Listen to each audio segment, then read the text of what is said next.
Hissə 1-dən tapşırıq 49 əbob əkoba aiddir. AB ardıcıl natural ədədlərdirsə, verilmiş bu misalı həll edin. Əvvəla artıq ardıcıl dedikdə qaydanı biliriksə, bizim yadımıza bir şey düşməlidir ki, ardıcıllıq həmin ədədlərin qarşılıqlı sadə ədədlər olduğunu bildirir. Qarşılıqlı sadə ədədlərdə də əkob onların hasilinə bərabərdir. Əbob isə 1-ə bərabərdir. Yəni, bu sırf qaydadır, bunu əzbər bilinməlidir. Verilənləri gətirib yerinə yazsaq, misalın üzündə 2 vurulsun. Əkobun yerinə bütövlükdə yazacağım A vurulsun B. Çıxasın 5 vurulsun.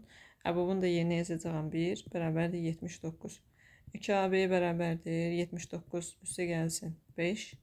2AB bərabərdir 84-dürsə, AB-ni tapmaq üçün 84-ü 2-yə böləcəyim. Bu da eləyəcək 42. Onsuz da elə bizə misalın özündə də A vurulsun B-ni istəyirdi.